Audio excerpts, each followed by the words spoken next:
Hello everyone, we are Geeks and Nerds. I'm Captain Logan. And I'm Vince. And today we're going to be talking about technology and how it affects storytelling Yeah. over time, which is an idea that was given to us by Vince. Not that I really know much about this, but it was my idea. Okay, so since this is your idea, why don't you start us out, Vince? Well, it occurs to me that you go back a number of years and cell phones would not have a terrible impact on storytelling. But now, every character would be likely to have a cell phone. Unless the character is a baby, but then they wouldn't have much character. Yeah, or broke or something. But no, you're naturally, of course. And in fact, I would say that before cell phones were everywhere, before it seems like everybody had a cell phone, I would say that very often, whenever a character needed to use, and we didn't plan that, so that's our proof. No, it seems like before that, very often, stories would have to contrive ways for people to get to phones when they needed to make phone calls. So it's almost you're almost having the opposite thing now, where sometimes they have to contrive ways for characters not to be able to get on the phone to make certain plots happen, so that certain things in a story can still be a conflict, right? Where oh, my phone's out of battery, or oh, I dropped my phone and it broke, or oh, the phone's in the rain, or oh, I forgot my cell phone today, or I didn't pay for my plan, so it's not working, etc., etc. These are all things that we've seen in stories on TV, movies, probably even books and stuff, so that a character has a difficult time making something happens that needs to happen, where they need to make a phone call for the police to get to them because someone's trying to kill them, or because their phone is, or because they wrecked their cars, or something like that happen. Whereas previously you'd have to contrive ways for characters to get to phones, where there's conveniently a phone booth there, or there's conveniently a store right there where they can go and use the phone. It's interesting. What I've always been taught, what I assume we've always been taught, is that you should have your characters doing something. They shouldn't just be talking in a room where they're just two heads looking at each other going, I'm speaking words. Absolutely right. Well, and of course that comes from the earliest days of acting.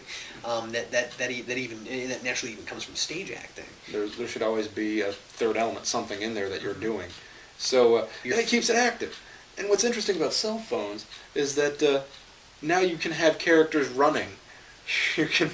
Even if you have like a hands-free set, now you can have characters doing whatever you want, and they can be talking to somebody that's not even there. Oh, that's interesting. So it occurs to me that this could almost be a huge benefit. Well, sure. I think that and actually, like I always like to say, there's pros and cons to everything. Cell phones are naturally a huge part of culture now, and of course, there's other things that go into this too. We're going to talk about technology, but cell phones are the immediate place to go. When you talk about cell phones, it's interesting to look at the social dynamic. Where it isn't just people talking on phones, but you've also got things like people pretending to talk on the phone so they can look like they have some sort of social standing, and that kind of thing. That turns into a way to develop character. What does it say about a person if they're wearing a headset constantly? It might mean they're a busy person. It might mean they're an important person. It might mean that they're the kind of person that isn't busy or important, but are trying to make other people think that they are. Or it might be a person that needs to be able to use their hands while they're talking to people. Sure, absolutely. That would probably fall into the busy category. That's a good point. I was just thinking, technology in a way, if you're going to look at something that's a status symbol, if you're going to look at something that shows that this guy has money, they're going to have a lot of technology. Whatever business they're in, whatever their personal life has, is going to have these technological advancements to where they can, or advantages we'll call them, to where they can make their life a little more automated, a little easier in certain ways. What's interesting about that is that that's true now, and used to be more true. Even just 4, 5, 6 years ago, because all the technology that we're talking about, and historically this is true, technology always continues to get cheaper.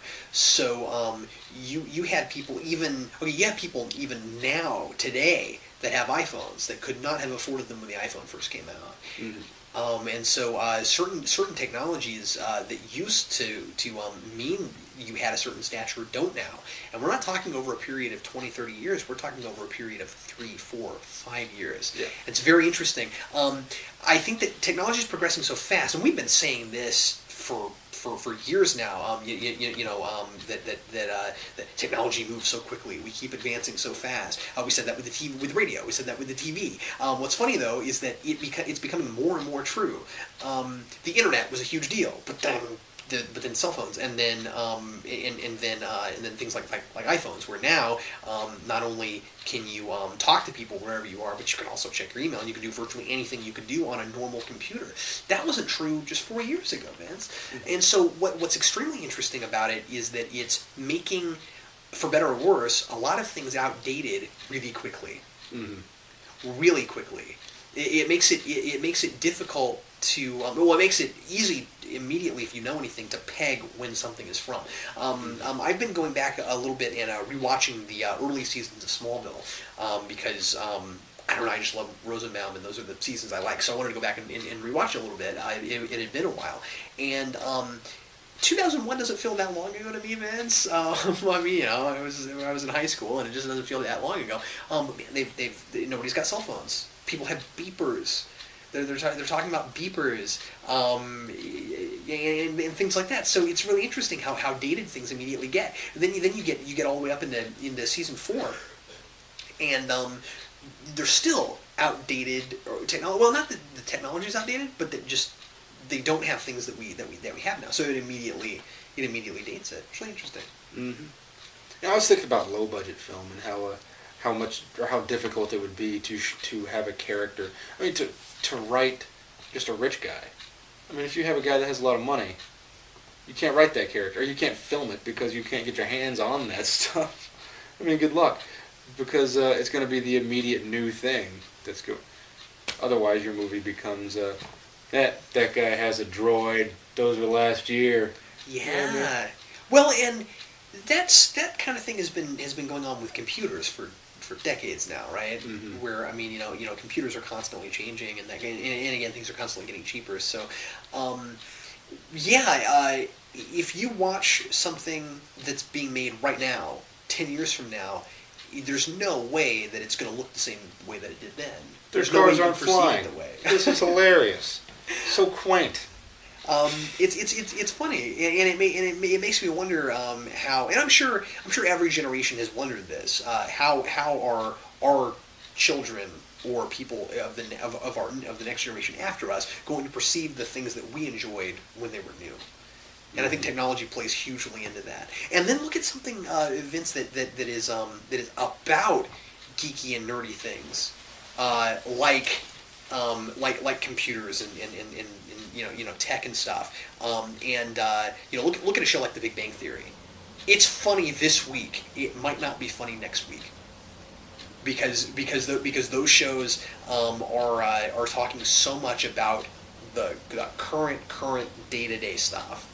Talking about audience reaction, I find that extremely interesting. I think that technology gets so tightly tied to people's everyday lives that they start to take the existence of some of this stuff for granted. So they could watch a show and it would be instantly less tense because the person would say, well, why don't they just do this? I mean, why didn't the guy just hop on his iPhone and look up the internet? Well, he doesn't have an iPhone. He has a crappy little flip phone.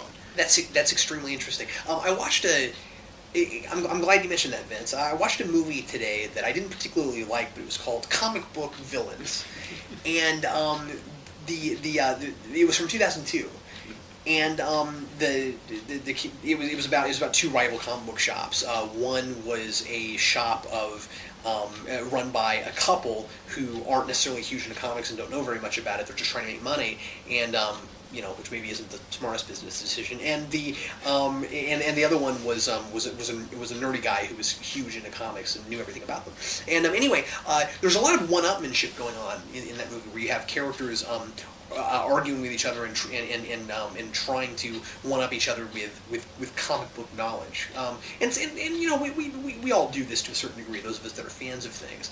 But what was really interesting is that At no point were they talking about looking things up on Wikipedia, or they didn't have iPhones, so they could just look things up real fast and find out right there. And it would have been a different movie if it was made now. You know what I mean? Because those are things that you could instantly find out. In a way, being a geek at that time was more impressive than being a geek now. In some ways, it was. Yeah. Well.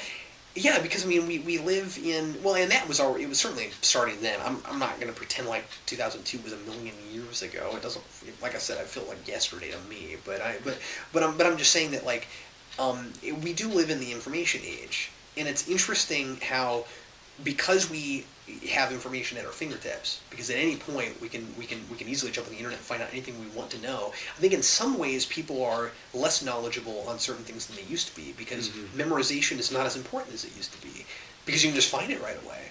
It's sort of like knowing how to do math isn't as important as it used to be, because you can just plug it into a calculator. It's the same sort of thing, and yet a lot of us still pride ourselves on knowledge. So it's this weird yin-yang kind of thing, where it's like, information is the most important thing there is, and yet people don't feel the need to have a lot of it because they do. They just have to look it up real fast. Yeah, if I didn't have a calculator, I'd be kind of out of luck, as I'll shorten that saying to say. But I think the important thing to note about that, and we're getting a little off topic, but I think the important thing to note about that is that being able to look something up real fast and having clearly thought out ideas are two very different things. You can't necessarily have a deep and well-meaning discussion if you haven't thought about the things that you've looked up. You know what There's I mean? a big difference between just using encyclopedic knowledge and using analytical skills. Yeah, absolutely. So I'm not sure what that has to do with technology and entertainment, but there there it is. There was a logical progression. Made sense. Well, hey, I think we're all out of time, Vince. Yeah. But thanks a lot for watching Geeks Not Nerds. And if you have anything to add to our discussion, please leave that in the comments below. Also, if there's anything you'd like us to talk about in a future episode, leave that in the comments. Also, and if you're ever in the Kansas City area, make sure you stop by 87th Street in Overland Park, Kansas, and go to Pop Culture Comics. It's a great comic store. That's where I do my comic book shopping. And once again, thanks for watching. I'm Captain Logan. And I'm Vince, reminding you to support your local comic book store. See you later.